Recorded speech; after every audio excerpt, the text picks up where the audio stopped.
សុភាសិតបុរាណរបស់ក្រិចមួយបាននិយាយថាផ្លូវកណ្ដាលគឺជាស្នូលដ៏សំខាន់នៃអ្វីគ្រប់យ៉ាងអ្នកត្រូវតែរៀនបង្កើតតុល្យភាពនៅក្នុងជីវិតមិនថាជីវិតការងារជីវិតឯកជនផ្ទាល់ខ្លួនម៉ោងពេលជាមួយគ្រួសារនិងម៉ោងពេលនៅក្នុងការងារស្របពេលដែលអ្នកកំពុងតែរៀបលំដាប់អ្វីដែលសំខាន់នៅក្នុងកិច្ចការតែអ្នកធ្លាប់ឮទេអ្វីដែលគេហៅថាអាទិភាពនៅក្នុងអាទិភាពនឹងផ្ដោតទៅលើការងារដែលសំខាន់បំផុតអ្នកមិនត្រូវភ្លេចទេថាហេតុផលនៅក្នុងការធ្វើការងារយ៉ាងមានប្រសិទ្ធភាពគឺដើម្បីឲ្យមានពេលវេលាល្អៗនៅជាមួយគ្រួសារកាន់តែច្រើនឡើងមានពេលមួយក៏មានមនុស្សដើរចូលមកសួរអ្នកនិពន្ធរបស់យើងសួរថាតើលោកអាចរក្សាតុល្យភាពរវាងជីវិតការងារនិងជីវិតគ្រួសារបានយ៉ាងដូចម្តេចទៅ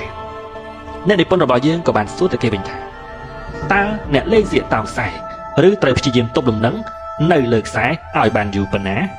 ក្រោយពីប្រើពេលគិតមួយសន្ទុះគេក៏បានឆ្លើយថាគឺត្រូវធ្វើឲ្យបានរហូតហ្នឹងណានៅពេលដែលលើបែបនេះអ្នកនិពន្ធរបស់យើងក៏បានសរុបថាការរក្សាតុល្យភាពរវាងជីវិតការងារនិងជីវិតគ្រួសារវាមិនខុសគ្នាប៉ុន្មានទេលោកត្រូវតែព្យាយាមរក្សាតុល្យភាពគ្រប់ពេលវេលាព្រោះតុល្យភាពដែលពេញលេញមិនដែលកើតឡើងពិតប្រាកដឡើយដូច្នេះអ្នកត្រូវតែព្យាយាមគ្រប់គ្រងពេលវេលានិងកំណត់អ្វីដែលអាទិភាពបំផុតនៅក្នុងជីវិតអ្នកគួរតែកំណត់គោលដៅថានឹងធ្វើការឲ្យអស់ពីសមត្ថភាពឲ្យអស់លទ្ធផលចេញមកជាផ្លែជាផ្កាល្អហើយប្រមូលផលប្រយោជន៍ពីការធ្វើការឲ្យបានច្រើនបំផុតតាមដែលអាចធ្វើទៅបានទន្ទឹមនឹងនេះអ្នកក៏ត្រូវតែបន្ថែមសេចក្តីសុខទៅដល់ជីវិតខ្លួនឯងនិងជីវិតគ្រួសារឲ្យបានច្រើនបំផុតតាមដែលអាចធ្វើទៅបានរឿងដែលសំខាន់ដែលអ្នកត្រូវតែថ្លឹងវាឲ្យមាន balance ឲ្យមានតុល្យភាពនោះគឺថាការអភិវឌ្ឍជំនាញផ្នែកគ្រប់គ្រងពេលវេលាគឺដើម្បីធ្វើឲ្យអ្នកធ្វើអ្វីគ្រប់យ៉ាងដ៏សំខាន់ពិតប្រាកដឲ្យឆាប់ហើយដើម្បីឲ្យអ្នកមានពេលទំនេរនៅក្នុងការផ្ដល់សេចក្តីសុខបំផុតទៅដល់ជីវិតអ្នកនិងជីវិតគ្រួសារត្រូវចាំថាសេចក្តីសុខនៅក្នុងជីវិតអ្នក 85% បានមកពីទំនាក់ទំនងដែលពេញលេញដោយសេចក្តីសុខជាមួយនឹងបុគ្គលដទៃជាពិសេសមនុស្សជិតស្និទ្ធនិងសមាជិកគ្រួសារជាដើមគោលបំណងនៃការគ្រប់គ្រងពេលវេលានិងការធ្វើការឲ្យឆាប់បំផុតតាមដែលអាចធ្វើទៅបានគឺដើម្បីឲ្យមានសេចក្តីសុខជាមួយនឹងក្រុមគ្រួសារឲ្យបានច្រើនឡើងក៏ចុះឯងពេលនៅកន្លែងធ្វើការគុណភាពនៃពេលវេលាមានភាពសំខាន់ណាស់តែពេលនៅផ្ទះបរិមាណនៃពេលវេលាគឺវាសំខាន់ជាងឆ្ងាយណាស់ត្រូវចាំថាជំហានបឋមគេមុននឹងជំហានអ្វីទាំងឡាយនោះគឺការអភិវឌ្ឍខ្លួនវាគឺជាមេគាដែលបុគ្គលឆ្នើមតែងតែធ្វើរហូតមកការអភិវឌ្ឍខ្លួនឯងដោយខ្លួនឯងគឺជាទង្វើដែលចាំបាច់ដែលបុគ្គលគ្រប់រូបមិនអាចនឹងខ្វះបាននោះឡើយការអភិវឌ្ឍខ្លួនដោយខ្លួនឯងគឺជាការអប់រំចិត្តខ្លួនឯងដើម្បីបង្កើតឧបនិស្ស័យដែលល្អមកជំនួសឧបនិស្ស័យដែលមិនល្អហើយដែលនឹងផ្ដល់ជាប្រយោជន៍ទៅដល់ខ្លួនឯងនៅក្នុងការរស់នៅក្នុងសង្គមឲ្យបានសុខស្ងប់និងមានការរីកចម្រើននៅក្នុងអាជីពការងាររួមទាំងការអភិវឌ្ឍខ្លួនឯងឲ្យក្លាយទៅជាទីពឹងនៃខ្លួនឯងគ្រួសារនិងសង្គមជាតិការពឹងលើខ្លួនឯងគឺជាកត្តាដ៏ចាំបាច់សម្រាប់មនុស្សទាំងឡាយឯណាដែលប្រាថ្នាការរីកចម្រើននៅក្នុងជីវិតយើងអាចពឹងខ្លួនឯងបានលុះត្រាតែយើងអាចអភិវឌ្ឍខ្លួនឯងឲ្យបានល្អប្រសើរជាងមុនសណ្ដែង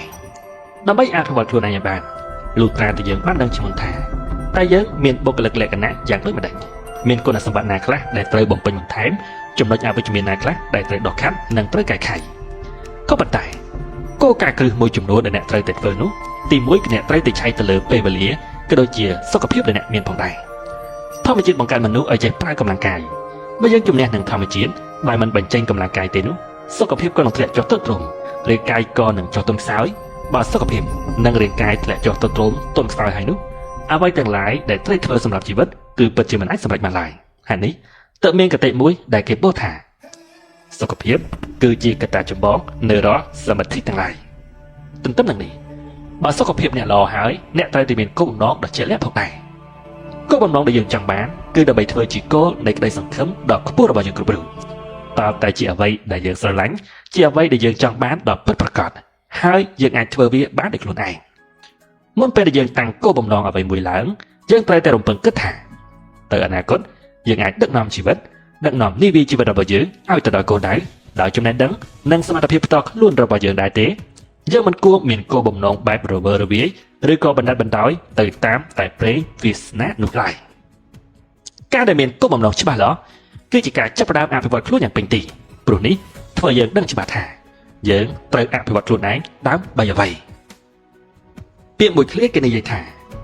បុគ្គលដែលបានសម្រេចជោគជ័យជាច្រើនកន្លងមកគឺត្រូវតែមើលពីចំណុចខ្សោយរបស់ខ្លួនឯងឆែកវាឲ្យម្ដងទៀតឲ្យបានចប់ជាប្រចាំ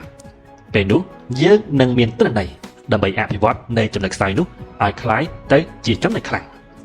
សត្រូវតូចៗដ៏មានប្រសិទ្ធភាពខ្ពស់បំផុតនៅក្នុងការរារាំងខាងខត់ភាពជោគជ័យគឺទម្លាប់នៅក្នុងការអូសបន្លាយពេលវេលារបស់យើងនោះឯងត្រូវចាំថាត្រូវមានក្តីសុបិនឲ្យធំព្រោះក្តីសុបិនតូចតាចអាចធ្វើចិត្តរបស់យើងពុំមានកម្លាំងពេញលេញនៅក្នុងការធ្វើកិច្ចការនោះឡើយមកពីស្ថានភាពគួរព្យាបាលហើយអស្ចារ្យបំផុតគឺការប្រើជីវិតទៅតាមក្តីសុបិនរបស់អ្នកនោះឯងការធ្វើអ្វីទៅតាមក្តីសុបិនទៅតាមគោលបំណងប្រាថ្នារបស់ខ្លួនត្រូវប្រើសេចក្តីក្លាហានដ៏សមគួរក៏ប៉ុន្តែត្រូវតែប្រថុយដោយភាពឆ្លាតវៃមនុស្សខ្លះប្រាប់អ្នកថាបំភ្លេចក្តីសុបិននោះទៅឲ្យមើលអ្វីដែលអ្នកអាចធ្វើទៅបានក៏ប៉ុន្តែអ្នកនិពន្ធរបស់យើងបាននិយាយថាការធ្វើអ្វីមួយឲ្យសម្រេចត្រូវតែបំភ្លេចការពិតចោលហើយផ្ដោតទៅលើក្តីសុបិនដែលអ្នកមានចំពោះខ្លួនឯងអ្នកត្រូវតែសរសេរក្តីសុបិនដែលអ្នកចង់បានចេញមកឲ្យអស់ហើយរឿងអាភុតហេតុល្អៗក៏នឹងកើតឡើងចំពោះអ្នកជាមិនខាតនោះឡើយត្រូវចាំថាគោលបំណងក្តីសុបិនគោលដៅនេះហើយដែលជាចម្លើយប្រាប់ថាយើងចង់ក្លាយទៅជាអ្វីដ៏ខ្លាំងក្លាបំផុតនៅក្នុងដំណើរជីវិតរបស់យើងហើយយើងនឹងព្យាយាមក្រុមមធ្យោបាយដើម្បីសម្រេចទៅតាមបំណងប្រាថ្នានោះក្តីសង្ឃឹមបើសិនជាយើងឆាប់អស់សង្ឃឹមដោយសារតែការខុសបំណងត្រឹមតែមួយទឹកឬក៏ពីរទឹកនោះគឺជាការកាត់បន្ថយកម្លាំងចិត្តរបស់យើងដែលធ្វើឲ្យយើងក្លាយទៅជាមនុស្សទន់ខ្សោយបានយ៉ាងពិតប្រាកដមនុស្សដែលបានតាំងក្តីសង្ឃឹមទុកនឹងមានកម្លាំងចិត្តឆ្ពោះទៅកាន់គោលបំណងនោះគេគ្មានថ្ងៃនឹងរញរាឬក៏បោះបង់ចោលក្តីសង្ឃឹមនោះឡើយគេអាចតស៊ូអត់ទ្រាំនិងចុកចាប់សពបែបយ៉ាងដែលបណ្ដាលមកពីការខុសអំណងនេះហើយនៅក្នុងការជាទីបំផុតគេក៏អាចធ្វើអ្វីឲ្យសមតាមបំណងប្រាថ្នានិងការតស៊ូរបស់គេដ៏ពិតប្រាកដក្តីសង្ឃឹមគឺជាទឹកអមរិតប្រោះព្រំដួងចិត្តនិងជាព្រលឹងនៃជីវិតមនុស្សដែលអស់សង្ឃឹមគឺអស់អ្វីគ្រប់យ៉ាងគឺបង្ហាញថាគេគ្មានកម្លាំងចិត្តនិងតស៊ូទៅមុខទៀតនោះឡើយនៅប្រភេទនេះគឺបញ្ចប់ឆាកជីវិតដោយគ្មានន័យអ្វីទាំងអស់ផ្ទុយមកវិញបុគ្គលដែលមិនអស់សង្ឃឹមគឺជាបុគ្គលដែលតែងតែទទួលបានផលនិងផ្លែផ្កាជានិច្ចនៅក្នុងការជាទីបំផុតពាក្យមួយឃ្លាគេនិយាយថា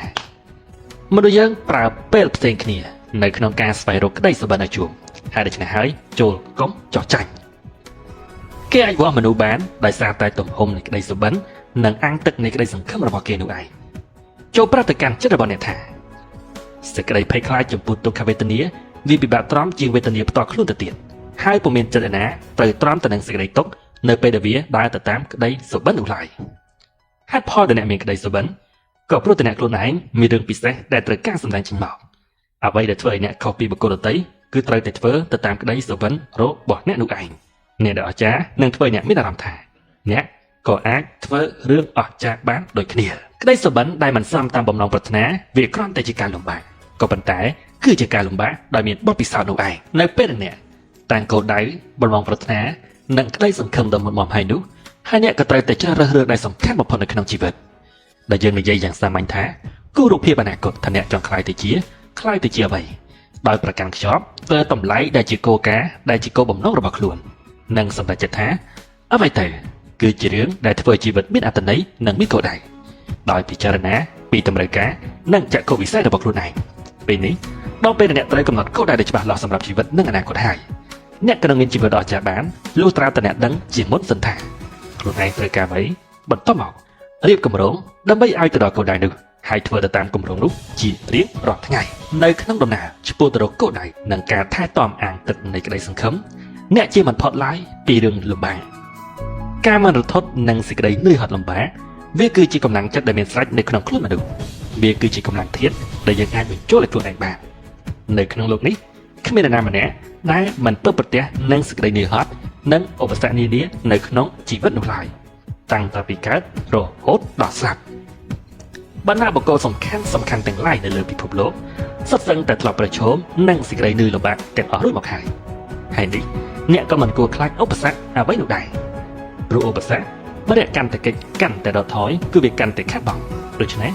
សូមអ្នកបោះជំហានទៅរកវាប្រកបដោយការជឿជាក់ដោយភាពអត់ធ្មត់ អំណត់អង្គការក្លាហាន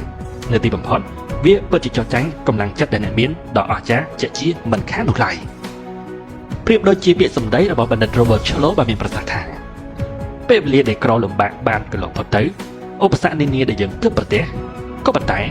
បុគ្គលដែលអង្គការក្លាហានគឺនៅតែស្ថិតនៅញញឹមរក្សាជំហរបានដដែលពាក្យណែនាំរបស់បុគ្គលដែលបាត់បង់កម្លាំងចិត្តធ្វើនៅអ្វីដែលអ្នកមានជីវិតឈប់ធ្វើនៅអ្វីដែលនាំឲ្យបាត់បង់កម្លាំងចិត្តត្រូវចាំថាបុគ្គលដែលមិនធ្លាប់ជួបនៅរឿងលំបាកក៏មិនស្គាល់អំពីភាពរឹងមាំនៅក្នុងជីវិតដែររាល់សេចក្តីលំបាកតែងតែបង្កប់ឱកាសល្អៗនៅក្នុងនោះជានិច្ចអ្នកអាចនឹងជួបឱកាសនៅឬក៏អត់បើសិនជាអ្នកដឹងពីវាហើយស្វែងរកវានិងមានវិធានការដើម្បីត្រង់យកវាត្រូវចាំថាពិភពលោកនេះក៏នឹងបើកឱកាសឲ្យបុគ្គលណាដែលដឹងអំពីគោលដៅដ៏ពិតប្រាកដរបស់ខ្លួនបទពិសោធន៍ដ៏ពិតប្រាកដរបស់មនុស្សគឺនៅត្រង់ថាគេមានចិត្តសាស្ត្រអ្វីនៅពេលដែលប្រឈមមុខទៅនឹងភាពលំបាកនៅក្នុងជីវិតឧបសគ្គនិងបញ្ហាវាសិតតែជាឱកាសដែលអាចធ្វើយើងអភិវឌ្ឍខ្លួននិងរីកចម្រើនទៅមុខជាធម្មតារឿងដ៏ចាស់បំផុតដែលមនុស្សយើងអាចធ្វើនៅក្នុងជីវិតគឺការធ្វើនៅអ្វីដែលអ្នកតីស្រែកចំអកថាមិនអាចធ្វើបានហើយយើងធ្វើវាបាននៅពេលដែលមានអ្វីមួយមិនល្អកើតឡើងអ្នកត្រូវតែនិយាយថាល្អហើយក៏ចាប់ផ្ដើមរកឲ្យឃើញថាតើមានអ្វីខ្លះដែលល្អនៅក្នុងរឿងនោះនិយាយខ្លីមើលអ្វីជុំវិញនៅក្នុងផ្លូវវិជ្ជមានគ្មានបុគ្គលដ៏អស្ចារ្យនៅក្នុងប្រវត្តិសាស្ត្រហើយក៏គ្មានបុគ្គលឆ្នើមឯណាដែលដើរទៅដល់មាគ៌ាជីវិតរបស់គេដោយគ្មានឧបសគ្គនោះឡើយព្រោះឧបសគ្គបើអ្នកកាន់តែគេកាន់តែដកថយគឺកាន់តែខូចខាតកាន់តែខ្លាំងឡើងដូច្នេះសូមបោះជំហានទៅរកវាដោយការជឿជាក់ដោយភាពអំណត់អត់ធ្មត់ក្លាហាននិងអាចនៅទីបំផុតវាពិតជាចោទចាញ់កម្លាំងចិត្តរបស់អ្នកបានដល់ពិតប្រាកដភាពរឹងប៉ឹងភាពជាអ្នកមានចិត្តរឹងប៉ឹងវាគឺជាគុណសម្បត្តិដ៏សំខាន់មិនអាចខ្វះបានសម្រាប់ជីវិតនៅក្នុងការប្រឆាំងទៅនឹងឧបសគ្គឬក៏ភយន្តរាយនានាដែលអាចនឹងកើតឡើងនៅក្នុងជីវិតអ្នកការរឹងប៉ឹងប្រៀបដូចជាអាក្រក់សម្រាប់ការពារទុកភ័យខ្លាចពិសេសភាសាជាងគេបំផុតទន្ទឹមនឹងនេះពេលវេលាក៏អ្នកត្រូវតែចេះប្រើវាឲ្យមានប្រយោជន៍ដែរការគ្រប់ពេលវេលាគឺជាការសម្ដែងឲ្យឃើញនូវការមានវិន័យការចេះបង្កប់ខ្លួនឯងមិនបង្អែបង្អង់និងមិនធ្វេសប្រហែសការគ្រប់ពេលវេលាចាំបាច់ត្រូវតែបណ្ដុះតាំងពីក្មេងមកម្ល៉េះហើយដល់ពេលធំឡើងអ្នកក៏នឹងមានទម្លាប់បែបនេះជារៀងរហូតដើម្បីធ្វើឲ្យជីវិតរបស់អ្នកកាន់តែស្រស់បំព្រងអ្នកត្រូវតែតាំងចិត្តធ្វើការឲ្យបានពេញម៉ោងចាប់ផ្ដើមការងារឲ្យបានលឿនជាងមុនចេញពីធ្វើការយឺតជាងមុនហើយធ្វើការឲ្យច្រើនជាងមុនកុំបំផ្លាញពេលវេលានៃការអង្គុយដកដង្ហើមចោលគ្រប់វិនាទីដែលអ្នកអង្គុយចុច Facebook ឬក៏អង្គុយជជែកជាមួយមិត្តភ័ក្តិដែលគ្មានប្រយោជន៍ក៏នឹងកាត់បន្ថយពេលវេលានៅក្នុងការបង្កើតផលិតភាពការងារដែលអ្នកត្រូវតែធ្វើឲ្យពេលពេលកំណត់ជាដើមឬក៏រឿងដែលមិនល្អជាងនេះពេលវេលាដែលអ្នកបំផ្លាញនៅកន្លែងធ្វើការវាបានកាត់បន្ថយពេលវេលានៃសេចក្តីសុខនៅក្នុងគ្រួសាររបស់អ្នកដែរពីព្រោះអ្នកត្រូវត្រឡប់ទៅផ្ទះយឺតឬយកការងារទៅធ្វើនៅផ្ទះបន្តដែលសំខាន់ពេលអ្នកគ្មានប្រសិទ្ធភាពការងារស្មើអ្នកកំពុងតែបង្កើតភាពស្មុគស្មាញទៅដល់ខ្លួនឯងការឲ្យតម្លៃពេលវេលាភាពឧស្សាហ៍ព្យាយាមវាគឺជារឿងដែលផ្ទុយស្រឡះពីភាពខ្ជិលច្រអូសនិងការរីករាយបុគ្គលដែលមានទម្លាប់ឧស្សាហ៍ព្យាយាមរមែងជាទីស្រឡាញ់និងជាទីពេញចិត្តរបស់មនុស្សទូទៅដែលខ្មែរយើងតែងតែហៅថាអ្នកដែលដេកហូបមិនបាច់ធ្វើការគឺជាអ្នកដែលមានសំណាងហើយអ្នកដែលអាសាប្រឹងប្រែងធ្វើការគឺជាអ្នកដែលអត់សំណាងទៅវិញដោយសារតែទស្សនៈបែបខុសឆ្គងនេះហើយដែលធ្វើមនុស្សភាគច្រើនខ្លាចទៅជាមនុស្សខ្ជិលច្រអូសដោយមិនដឹងខ្លួនដែរវិធីសាស្ត្រមានចំណែកមួយនៅក្នុងការកំណត់គោលការណ៍ដើម្បីអនុវត្តអ្វីមួយឲ្យបានសម្រេចអ្នកត្រូវតែមានគោលការណ៍នៅក្នុងការអនុវត្តល្អតែវិធីសាស្ត្រក៏ខ្លាចជាការស្រមើស្រមៃទៅវិញដែរវិធីសាស្ត្រគឺជាបច្ចេកទេសមួយយ៉ាងនៅក្នុងការធ្វើការដែលផ្ដោតទៅលើភាពជោគជ័យបុគ្គលឆ្លាតរមែងមានវិធីសាស្ត្រធ្វើការរបស់ខ្លួនឯងផ្ទាល់ដែលវាអាចឲ្យអ្នកធ្វើការដែលមានប្រសិទ្ធភាពហើយការងារឲ្យបានល្អជាងមុនផងដែរហើយអ្នកក៏ត្រូវតែគិតត្រិះរិះពិចារណាយ៉ាងល្អិតល្អន់ចេះពិនិត្យមើលឡើងវិញឲ្យស៊ីជម្រៅនិងចេះវាតម្លៃដើម្បីបានដឹងថាអ្វីទៅគឺជាការពិតដែលត្រឹមត្រូវមុននឹងអ្នកសម្រេចចិត្តពលគឺហាត់គិតឲ្យបានស៊ីជម្រៅព្រោះធម្មជាតិបានសាងខួរក្បាលឲ្យយើងដើម្បីយើងគិតនោះឯង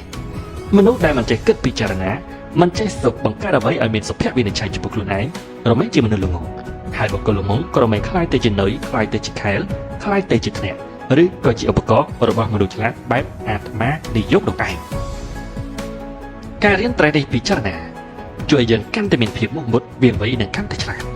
អាចនឹងដឹងអំពីល្បិចកលរបស់មនុស្សខូចរបស់បុគ្គលិកខូចរបស់មិត្តភក្តិខូចនិងរបស់មនុស្សដែលនៅជុំវិញខូចជាដើមបានតាំងពេលវេលាហើយចាត់វិធានការឆ្លើយតប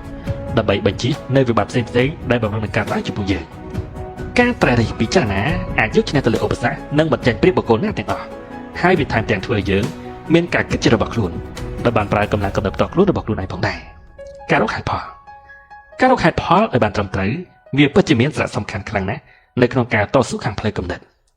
ការវិនិច្ឆ័យឬក៏ការសម្រេចចិត្តផ្សេងៗនៅក្នុងការធ្វើការងារប្រចាំថ្ងៃវានឹងបង្កើតផលល្អដល់អ្នកផ្ដល់ប្រយោជន៍ដល់ការងារនិងពុំចាំបាច់ត្រូវរកហេតុផលអ្វីមកលះលៀងនៅភាពខ្ជិលច្រអូសឡើយប្រសិនបើយើងមានកាលវិភាគមាន schedule ឲ្យបានទៀងទាត់នៅក្នុងការធ្វើរឿងដែលគួរធ្វើក្នុងពេលវេលាសមស្របដែលគួរធ្វើនិងការមានវិនិច្ឆ័យឲ្យបានត្រឹមត្រូវនោះឯងទន្ទឹមនឹងនេះ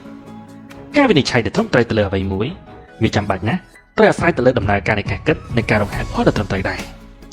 ការវិនិច្ឆ័យដែលត្រឹមត្រូវគឺជាកត្តាដែលចាំបាច់សម្រាប់បុគ្គលដែលចង់មានភាពភ្លឺចម្រើន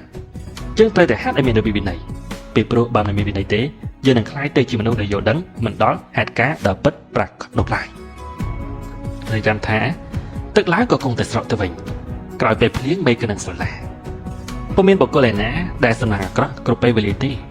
ហើយក៏ពុំមានរឿងណាមួយដែលស្ថិតស្ថេររហូតនោះក៏ទេដែរសំណាងអាក្រក់របស់អ្នកក៏អាចក្លាយទៅជាសំណាងល្អរបស់អ្នកដែរអ្វីដែលកើតលើយល់ហើយនៅក្នុងអតីតកាលមិនចាំបាច់ត្រូវតែជាផ្លូវនៃអនាគតទេអ្នកអាចផ្លាស់ប្ដូរខ្លួនឯងដោយការផ្លាស់ប្ដូរវិធីដែលអ្នកគិតនោះឯងនរណាក៏មានសំណាងល្អនិងសំណាងអាក្រក់ដូចគ្នាវិធីសាស្ត្រគឺមានត្រង់ថាស្វែងរកផលប្រយោជន៍ពីរឿងទាំងពីរនោះបានយ៉ាងដូចម្តេចនោះឯងអត្ថបទជំនួយសតិអានដោយ YouTube Channel ពេជ្រមូនីកាសូមអរគុណទៅដល់ភក្ដីភាពរបស់ប្រិយមិត្តសាស្ត្រវិទ្យាជនទាំងអស់ដែលបានគាំទ្រនៅការអាននេះតាំងពីដើមរហូតដល់ចប់យើងនឹងជួបគ្នានៅវីដេអូខាងក្រោយជាបន្តមកទៀតអានដើម្បីកម្ពុជា